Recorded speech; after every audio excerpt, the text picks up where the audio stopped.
in addition to the technology stuff, there's awesome intangibles coming out of these works. So let's see. All right. Okay. We've already talked a little bit about, you've heard about the evolution of the technology. I won't belabor the points.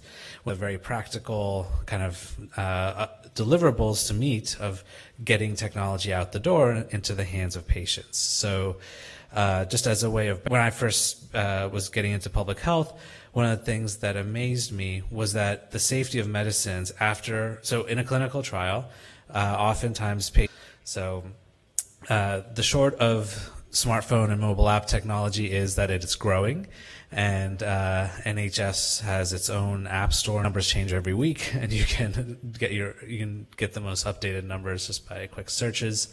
We're going to talk a little bit about examples from Twitter, just because part of the statistical analysis that we've done is actually using radar technology, so for track before detect, things like that. But the point I want to make is that we do have a kind of a governance and policy group, a scientific evaluation group, and communications. The guts of the project are social media and mobile apps. In this structure, what's been important has been that the development of the technology and the evaluation of it have been separated kind of formally, so that it creates less opportunity for the technologists to be overly optimistic about what they're delivering. And I think that's a really good check, and I think it's worked out as a good model for us.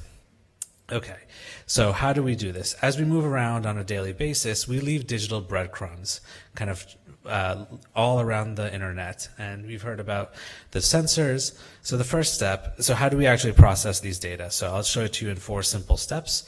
So first is to acquire the data. This sounds relatively easy, but it is probably the most difficult thing we do on a day-to-day basis, because terms of service from social media providers, from Facebook, Twitter, whatever it is, change. Technology itself changes in a pretty predictable way, at least in the short term, but the way that organizations change is a lot less predictable in terms of privacy and other rules. So this is the hardest part. So the first thing we do is suck in the relevant data. And so in this project, we're looking at all public and only public social media posts that from a handful of sources which mention medical products. So we're looking at a list of a few hundred medical products, mostly drugs, that the FPA companies who are involved are interested in, as well as some additional ones from regulatory authorities and other partners. The data are then processed. So we like to think of this as an app store, and this is kind of the way we conceptualize it. The data that comes in runs through a series of filters. So just as you take a picture of your cat on a skateboard, to borrow the example, and you put it through a filter to make it a little bit more yellow and put the border on and all this. So what you're doing in that process is appending additional information onto that original snapshot of data. So we're doing the same thing here. And so some of the processes that are involved include de-identification. So in compliance with the many and slightly varying European privacy laws, we have to de-identify the data in certain ways in order to be kind of a trusted data broker who can then provide the data to others. Detecting benefits from medicines that people ask is part of the project, or is part of the overall goal of this technology. But detecting adverse drug reactions and adverse events is really the focus of the project. So we're doing this now for this project in French, Spanish, and English. So that gives you some idea of the processing, and exporting needs to simultaneously be available the data needs to be available for requests from our academic partners in the project to have static data sets that they can import into their environment. We need the data to be able to be exported into mobile apps so people can look at the statistics coming out of the social media when they're on the move. We need to be able to kind of have reports that our partners and funders need. So basically trying to make a common data format that we can use to export into all of these modules all at once. So The last part of the data, I think, is the most important, which is the interpretation. And so the data are passed on to a series of visualization apps and to our partners who have taken great care in trying to understand how the mechanics of the technology work and how to make those things, make the performance better. So I'll save you the details, but in practice, this is what context, this is an actual tweet, is to de-identify the post, and then we would collect the metadata, so location information, date, timestamps, things like that. For the location information, sometimes people put in coordinates. It's very, very specific, and there's very real privacy concerns with that. So behind the scenes, there's a what we call a fuzzy geo-obfuscation algorithm. So so if you think of the coordinate as a long string of numbers after a decimal point, by cutting back on the number of decimal points, you can get to an area of less geographic specificity, and then you can add some random numbers in there following certain rules to kind of keep the general gist of that identity's location without actually identifying an individual. So there's a lot of these, a part of the challenge of building these technologies has been to find kind of non-intrusive ways to make, to meet not just the letter of the law, but what we think is the expectation of patients in terms of privacy as well. Okay, so going on from there, we pick out the name of the drug, so generic drugs, brand names, misspellings, and then emoji and emoticon, we're pulling those out, and it's amazing. Sometimes we saw one example recently where the emoji for waving goodbye is a hand with two blue kind of quotes, air quotes, right? You've seen this, you've used it. But people were using it for indicating that they felt jittery after taking a medication, that their hands were shaking, right? So when we get into just looking at, we can't just look at just the character, we have to look at the context as well. And that's definitely not easy. I'm not saying we have a full solution to that, but we are noticing these things. The last thing we want to do is to identify what the symptom is that the patient is experiencing, in this case, dizzy and weak. Easy enough, kind of, but what we would really like to do now is compare the social media data to existing data sources. So is what people are reporting in social media similar to what was reported in the clinical trial?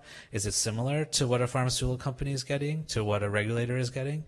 So there's a common language, an ontology, so to speak, that we translate the social media into, and it's the kind of the technical medical term. So using this kind of intermediate dictionary, we're able to then directly compare what we're getting in social data with what is known clinically about the conditions, and what other data sources are saying about it as well. So there's this gives you an idea just what the technology, kind of what the interface looks like. There's time trends. You can look at actual posts. I don't expect you to be able to read it, but the posts, are de-identified, geo-obfuscated. The green is the name of the product. Yellow is the name of the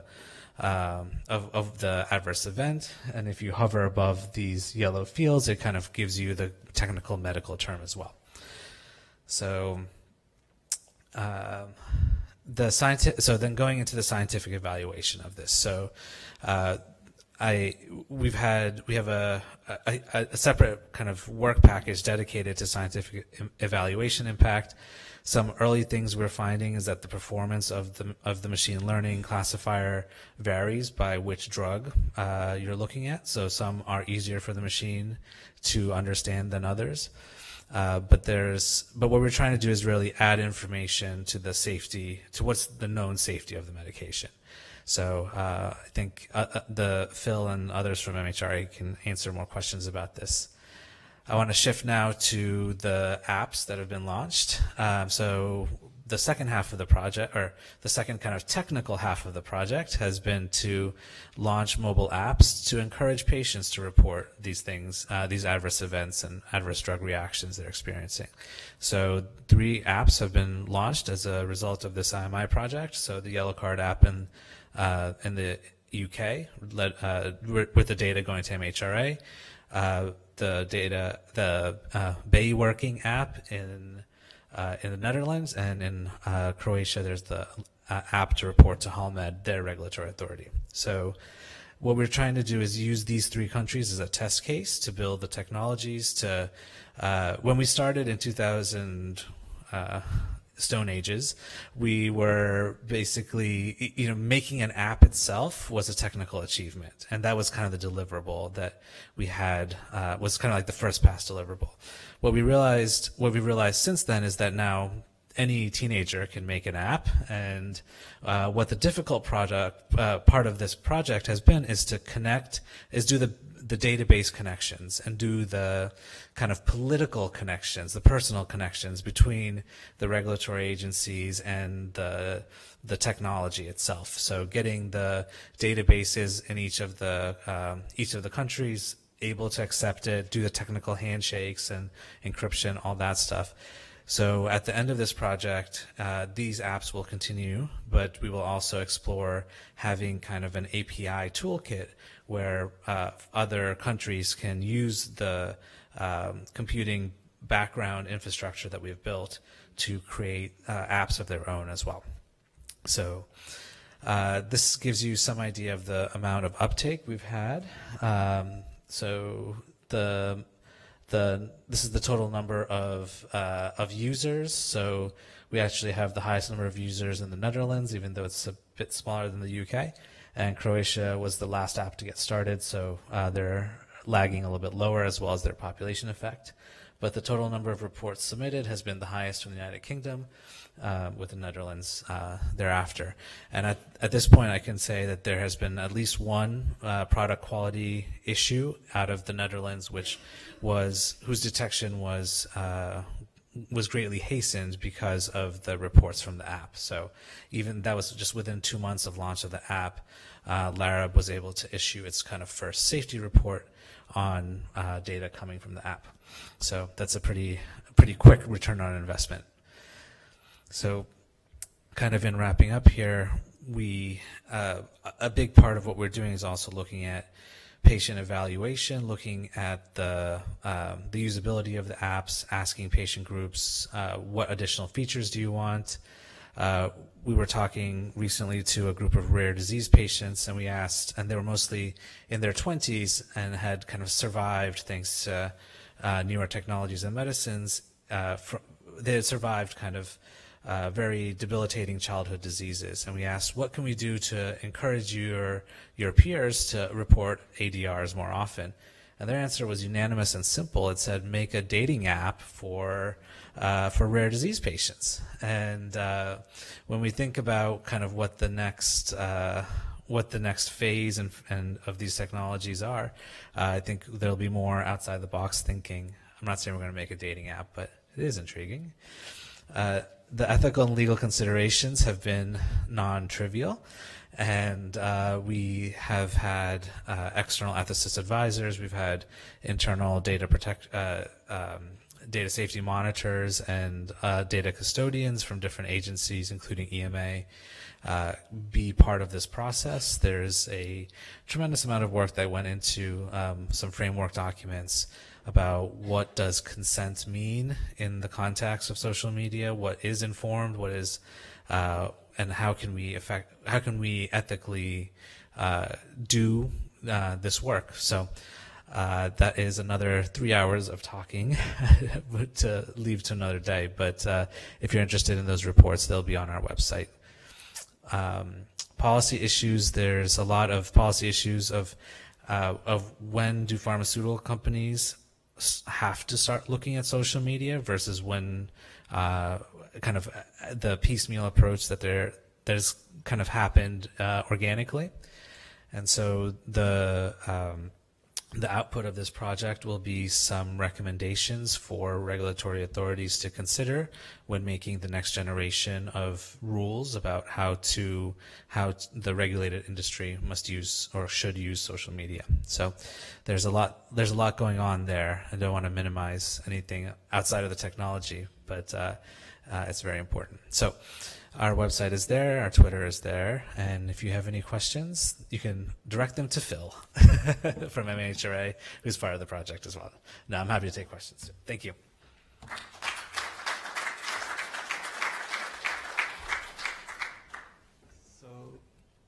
So thank you. Thank you very much, Nab, for that very interesting presentation on Web Radar.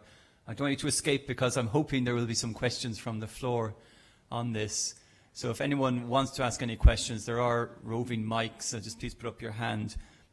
Okay, there's one already, but while we're getting the questions together, there's one thing I would like to ask, which is, obviously you're focusing here on adverse drug reactions, which is a very important area, but this social media mining has got such huge potential. You know, with the very ambitious hat on, where do you think we can go with this, focusing on healthcare? That's a great question. And as a technologist, the coolest thing is seeing how other people take the technology you've built and do something else with it. So broadly construed, outside of pharmaceutical medicine, there's a lot of other healthcare applications, which I think other IMI projects are kind of touching on a little bit. But one example, kind of still in the pharmaceutical realm, is we got a request from a pediatric oncologist to look at their database, to look at the social media for benefits that patients may be experiencing from off-label use of drugs. And the reason is as a pediatric oncologist, she's using most of her drugs off-label because they're not pediatric, they're not meant for kids, and they're not meant for cancer. And so she's kind of has these very desperate children. So what we're doing in that project is to take the chemical structures of a database that she has compiled over her years of clinical practice and try to predict molecules that may have the same effects that she needs in her very sick kids. But the cheminformatics folks aren't comfortable putting those molecules directly into children without some kind of human evidence. And so we're turning to the social, so there's databases of bad things that happen to people when they take drugs, but there aren't databases of good things that happen to people when they take drugs. And so what we're trying to do is create a benefits database for her to be able to take the chemical structure predictions and then use that to kind of vet which ones should go into her patients. So just one example of kind of pushing it from just social media, going into data mining in another part of pharmaceutical related medicine, and then going back into patients. Thank you. So I think the gentleman there was first with his hands up, and there's a number of others as well. Of getting all the symptoms from the social media, do you think there's a need for standardization of the symptom? In terms of ontology, symptom is the weakest ontology in all the database. So I'm sure you agree that once we have this ontology, then in your process of constructing this intermediary dictionary, that will also help the data scientists to mine the data better. Furthermore, if you have this standardized ontology, and you could come up with a kind of standard for app developer to incorporate that into the development. And I think the lesson you learned is very valuable for any app developer. We would like to learn more the ethical issue that you face, because these are the things that as an SME, we couldn't have this kind of critical mass to learn from you.